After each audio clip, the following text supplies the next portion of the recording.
It's June, and that means vacations, barbecues, pool parties, but more importantly, it's Pride Month. Woo! Welcome to No Two Gays About It, the podcast that gives voice to the over 50 gay male. I'm Tom Burke. And I'm Michael Foley. Happy Pride. Yep, happy Pride. Today we're talking all things Pride. Michael, are you all ready for your Pride Month? Do you have your Pride bikini ready to go?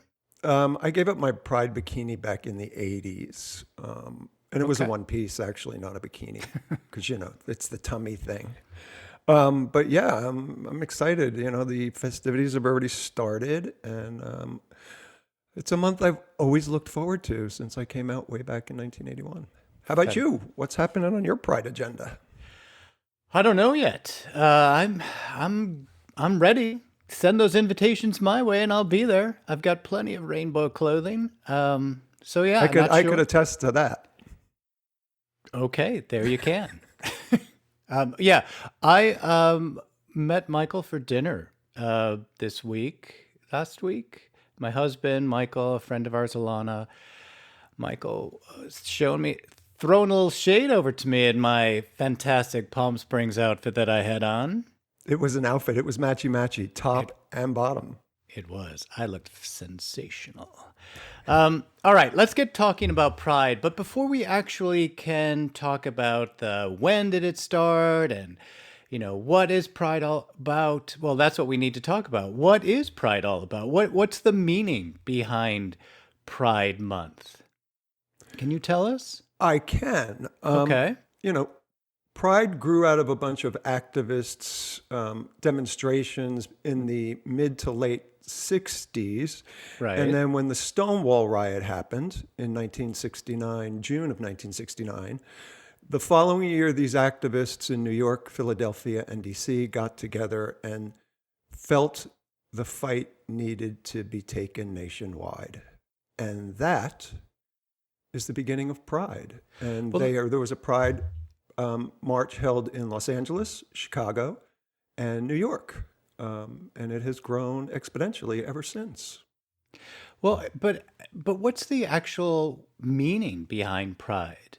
Why do we have this going on? It is to take ownership of who we are and to live our lives out and proud and not allow society to suffocate that in all of us as they did for decades upon decades. Yeah, it's definitely a time to stop and celebrate where we have come and where we came from. Let me read something that I found. I love this whole sentence. Pride is a time to celebrate our identities, express our authentic selves, and stand in solidarity with each other. To take a moment as a community to come together and take stock of all of our advances, but also the setbacks that we've been, so that we can look forward to even more growth. I thought that was really great. And I do like the fact that we have been fighting. It's been a long, 60 years, something, to celebrate. That's what Pride is all about. It's to find the joy where we've come from. I love that part of Pride, that it is a joyful celebration. Absolutely. And also to pay honor to those who came before us and who allowed us to stand on the ground we stand on right now and to celebrate their accomplishments and their lives. Totally. I mean, that's the other thing. I think even you have to bring it back to the very beginning. Before Stonewall happened in 1969, the late 60s, it was against the law to be openly gay. I mean, most of us over 50 gay male, or at least over 60 gay males out there, we were alive when it was against the law to be who we are innately. How Absolutely. Freaking crazy is that? It's beyond crazy. And that's why Stonewall happened, because it was against the law to be openly gay, and Stonewall was a bar in New York City where they were just being themselves, just coming together, but that was against the law.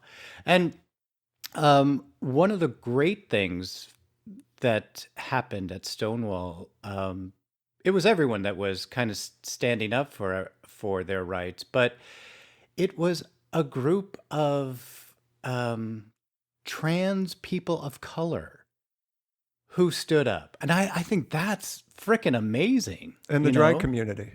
Oh, totally, the drag queens. But the fact that these trans women or men of color who, I mean, talk about in 1969 being shunned. Yep. And they were like, F you, New York City cops. And that's what started this whole Stonewall, which is so amazing. And what makes me happy on that fateful night when Yeah. the police officers once again came in and started brutalizing the people at the Stonewall Inn, we fought back. It wasn't just a demonstration. There was literally hand-to-hand combat, and of a community that just said, that's enough. Right. And that is such a remarkable moment. Incredible, which is why the next year they decided we need to do something to commemorate this. We need to have some sort of celebration. And they created the very first parade. And here's a question for you. Do you know why it's called Pride? No, tell me. I will tell you. So it was that next year, 1970, when they decided, yes, we do have to have a celebration. We do need to do something to commemorate what we did last year, how we stood up for ourselves and fought. And like you said, battled. And it was a woman named Brenda Howard, who was a bisexual woman living in New York City. And she was the one organizing this whole event. And her nickname was Mother of Pride. And everyone called her the Mother of Pride. And then it was like the Mother of Pride's Parade, the Mother of Pride's Parade. And then it just became the Pride Parade. And so that one woman, that one bisexual woman, Brenda, living in New York, what an amazing legacy to leave, that she started, you know, it is called Pride because she was the Mother of Pride. How awesome is that? Yeah, and let me just point out, she did this with a group of other activists around the country with no internet. Right? There was no social media.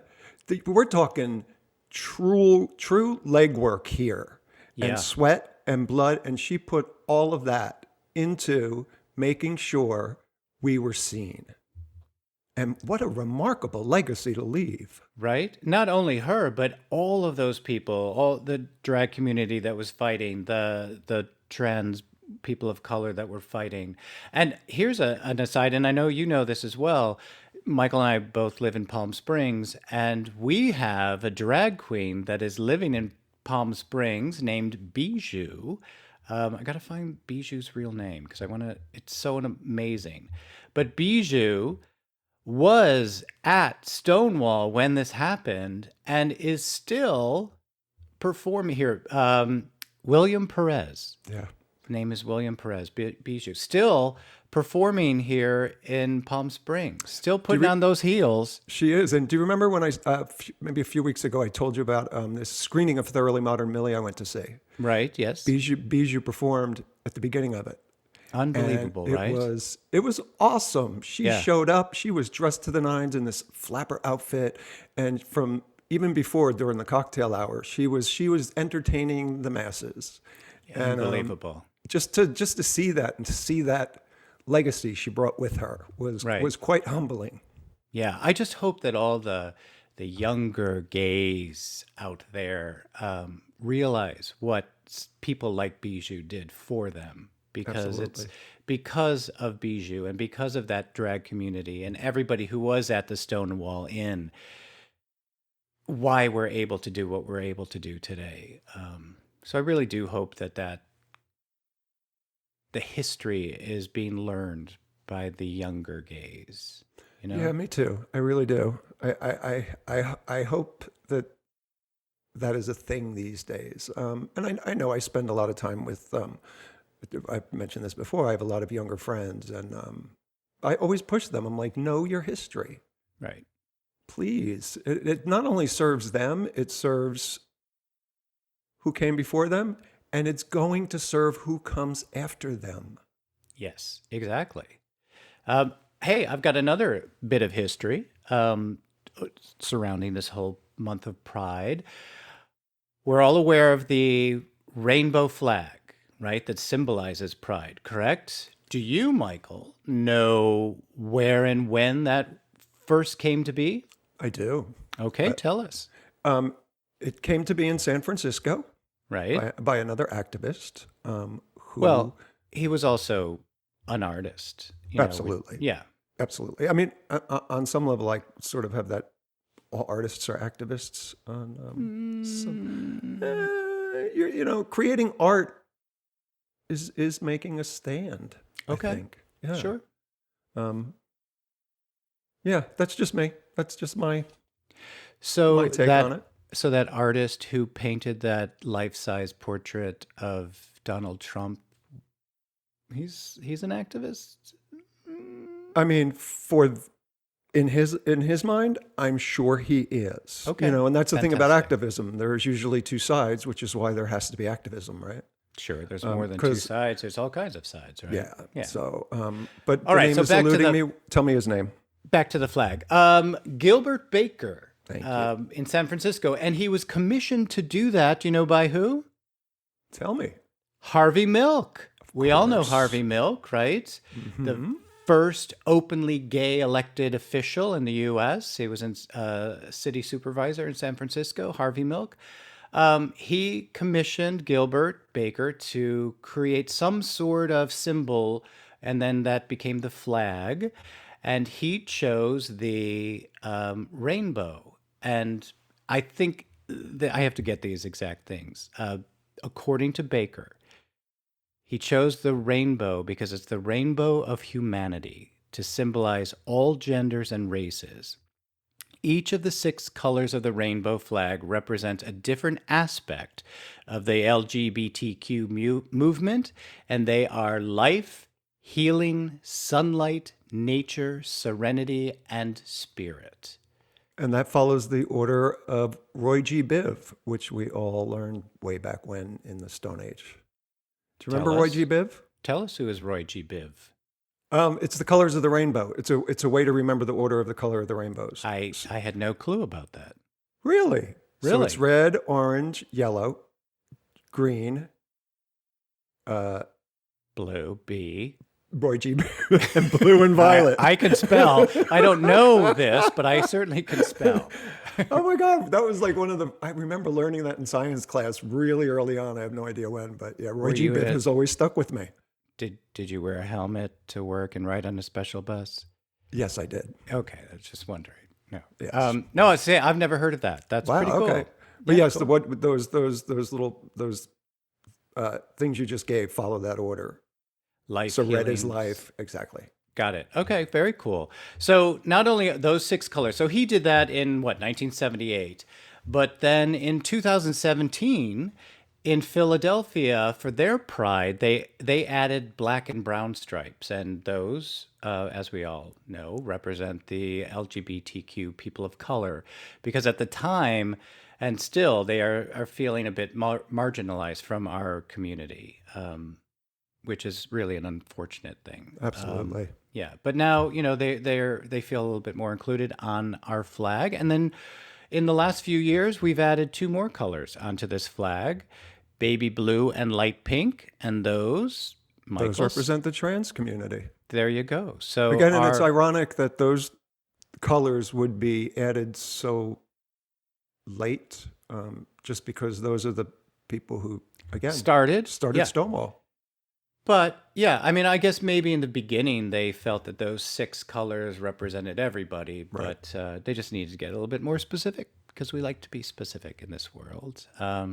So yeah, that's very cool. So it is important to know that we see that symbol, that flag everywhere, but to know that it was Harvey Milk, amazing, first openly gay elected official who commissioned some artist who also was an activist, to create this symbol, which became worldwide known. I mean, I'm sure Gilbert was not thinking this is going to be the symbol of gay freedoms for Around the planet. exactly. How amazing is that? A quick story that I watched this video in the last couple of days of Harvey Milk Great. at a town hall meeting, and he was addressing the issue of grooming. That's how long this issue has been around. Wow. And he skewered this woman who accused him and what he was doing and the stance he was taking of grooming children. And he reminded her that he was a boy who went to a heterosexual school, who had heterosexual teachers, who lived in a heterosexual world, who was bombarded with heterosexual media, and yet he was still a gay man. Right. And there was that moment on this woman's face where you could tell she was just like, oh, I got nothing for that. Yeah.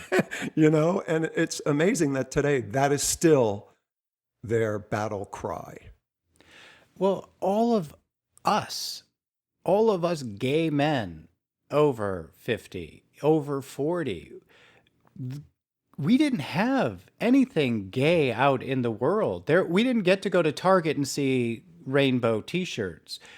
We all were taught by straight people or people who were posing as straight. We all had our parents who I just don't see how they get that. Like, oh, now it's happening, but what about all of us? Where did we come from then? That it just makes no sense. No sense it at does, all. because if they were to admit that there was something other than their Neanderthal beliefs, that this is a life choice, they would have to admit that they were wrong. Right. And they would rather take that to the grave than to say, you know what? We were wrong because you guys have been here since the beginning of time. Yeah. Way back in Egypt and in indigenous cultures, there were the two-spirited people, Right. who were our trans ancestors. And there was no social media. There were no gay newspapers. There was none of that stuff, and yet we were still there.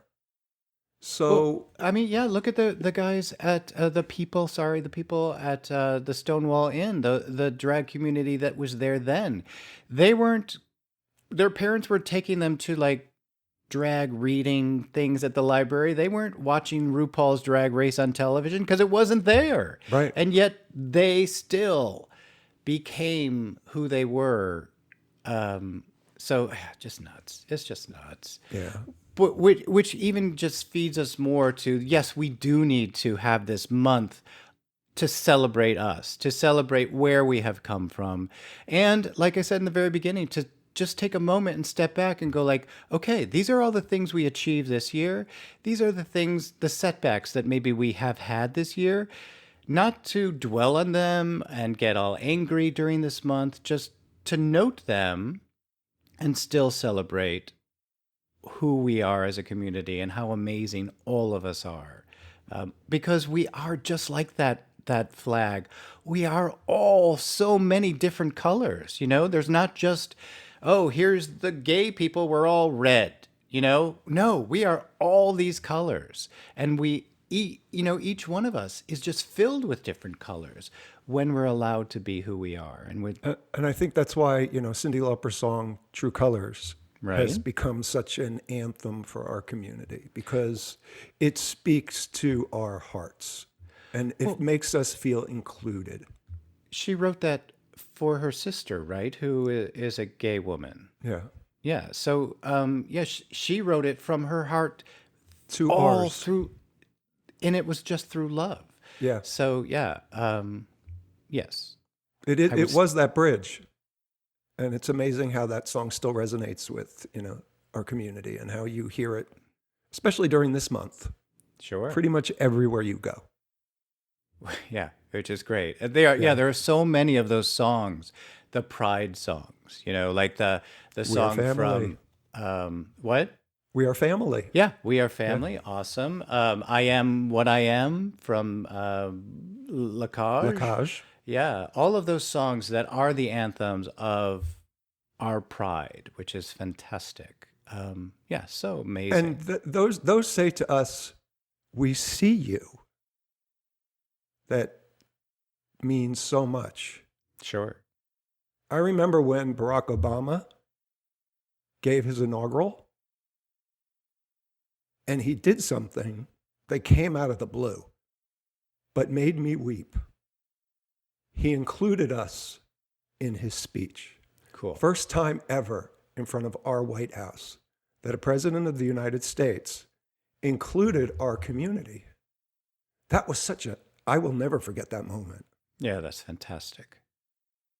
And that's what, that's another reason why we, as out gay men who are living in areas that we're free to be who we are, to have these celebrations that maybe there are some young guys and girls and non-binary people living in areas where cannot be who they are, but they can maybe see us celebrating, and so we're saying to them, we know you're there. We do see you, and that you're not able to step into the light right now, but know that we're here for you. And when you're ready, we'll support you. So I think this Pride Month is such an amazing thing on so many different levels. Let me ask you, because you have been this activist your entire life,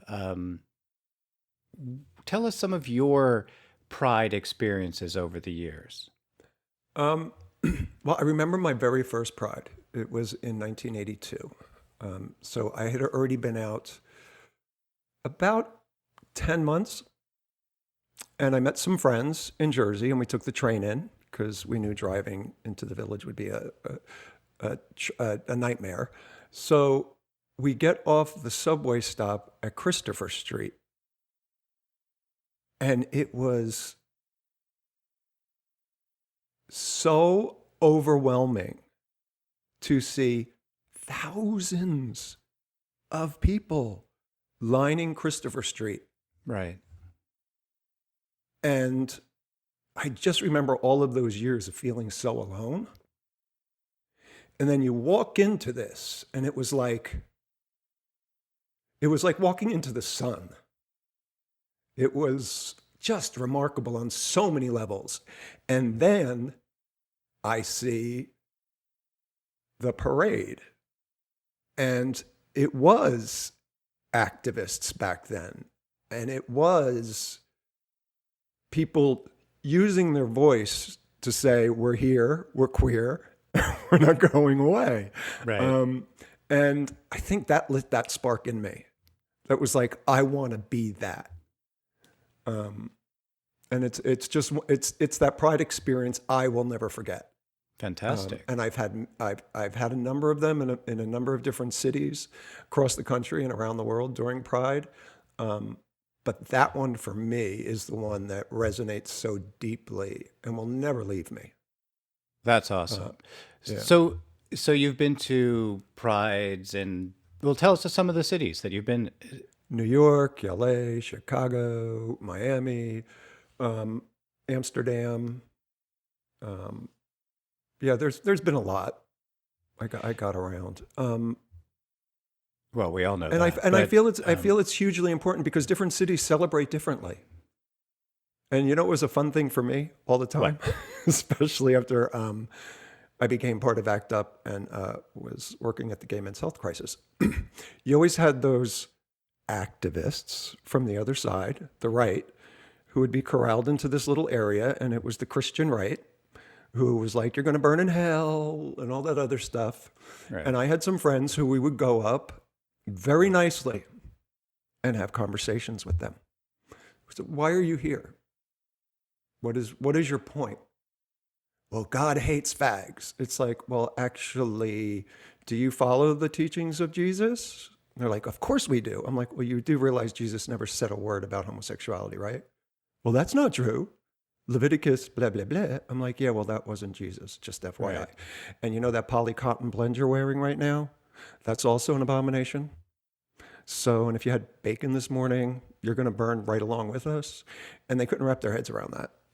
And then they would eventually get frustrated and then throw out the usual, you know, their usual go-to. Well, it's about Adam and Eve, not Adam and Steve. And I said to one of them once, that's purely about procreation. And he looked at me in all seriousness and said, you gays are always pro this and pro that. And me and my friend's jaw hit the street. And I was like, procreation. It's about having children. Right. It's not about being pro anything. And then very nicely I said, you know what? You need to go home and read a book. And we walked away. But that moment where he didn't even, this is somebody who said that they follow the Bible, right, had no idea what procreation was. Well, so many people that, you know, say that they're following the Bible really have never read the Bible. So, you know. Yeah, they know their talking points. It's like Fox News people. Exactly. Yeah.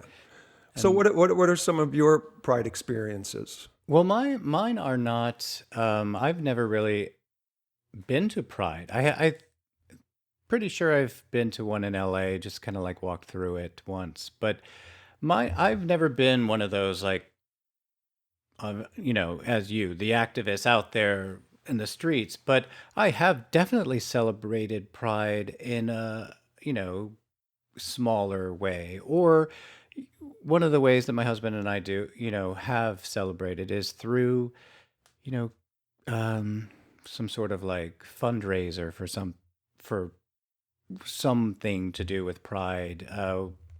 That's how we find our, you know, our pride in each other and in our community. It's on a smaller level, which is something that, you know, is very important to understand that, yes, there are those activists who are out there. There are those people who are out on the floats and screaming and having so much fun and celebrating. But then there are those people that are just having little backyard barbecues, and that's the way that they celebrate Pride. There's no one way to actually celebrate the pride of our community. Yeah, you know, pride is a very personal thing, and how someone Exactly. chooses to celebrate themselves is completely on them. You know, not everybody is an activist. Not everybody has that in them, but other people are great at fundraising Right. and organizing and, you know, doing other things. So, But there, you know, some people just don't like crowds, so they don't want to go to the big right. pride events. Other people, you know, feel very uncomfortable in that kind of situation. So, yeah, as you said, it's such a personal thing. And however you, whoever's out there listening, however you feel you want to celebrate the pride of our community, the pride of the people that have come before us, who've set these the wheels into motion to get to where we are today. Whatever way you want to do it, it's great. You be you. You know, that's the And best thing. I was totally remiss because how could I forget Palm Springs Pride? Which is in November, correct? Yes, the first week of November.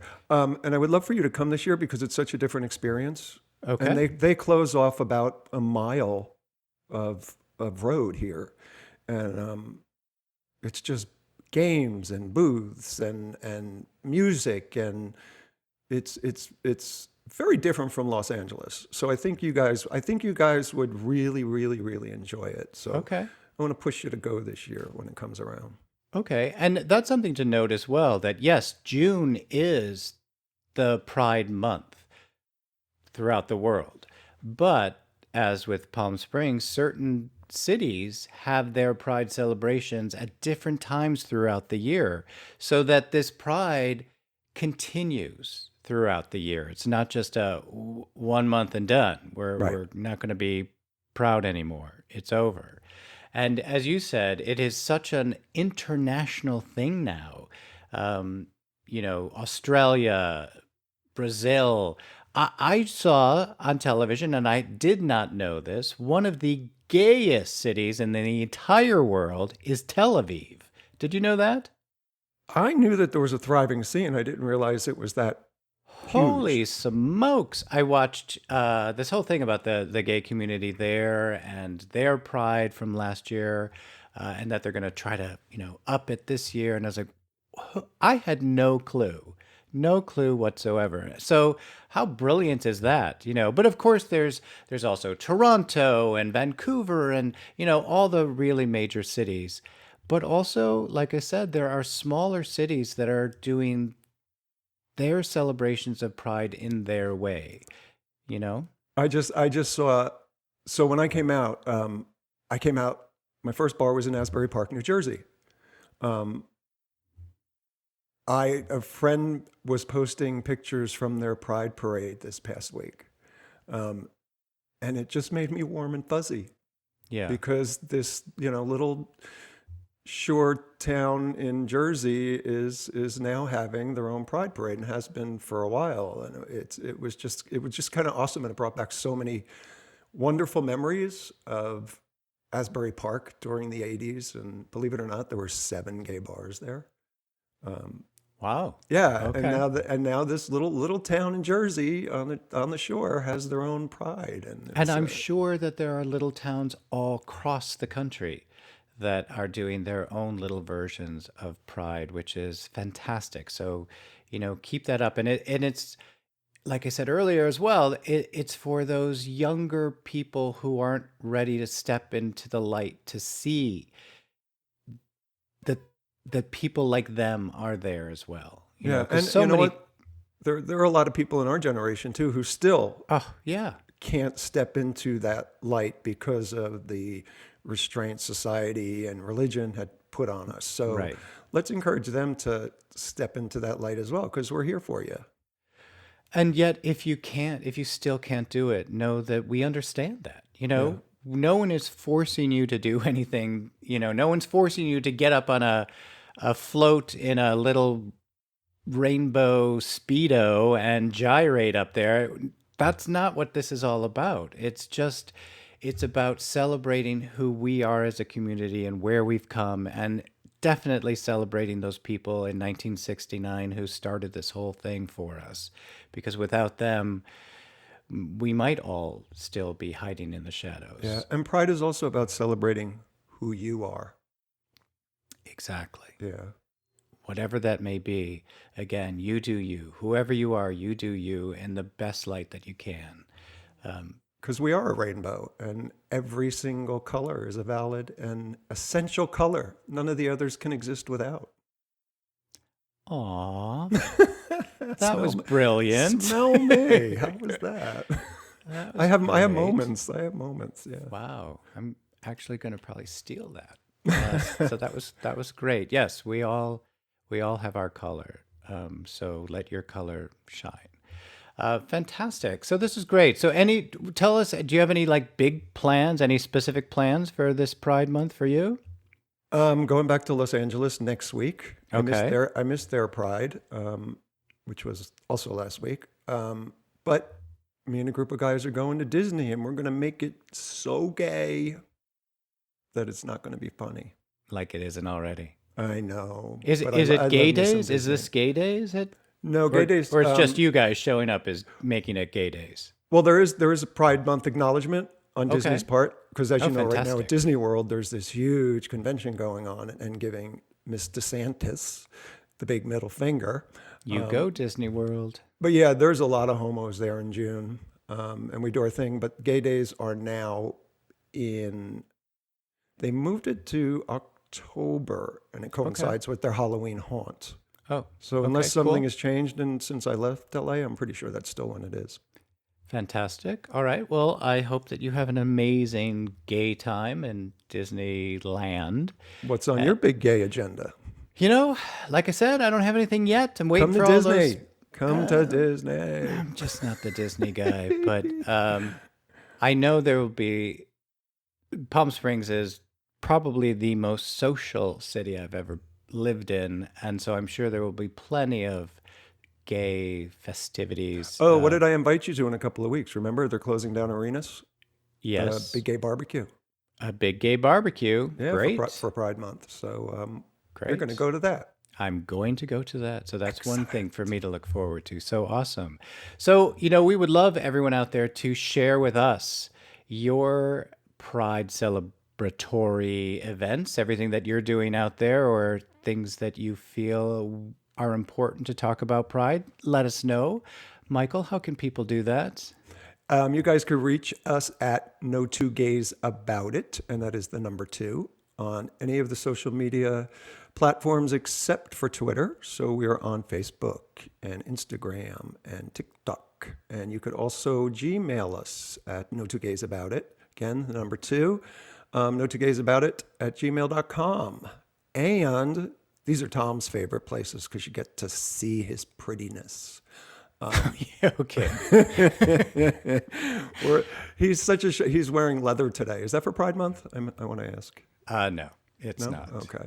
It's just how I roll. All right. And do you want to tell them where they could see us? Yes, you want to see us? There are 2 places you can do that. You can go to YouTube. We have a YouTube channel.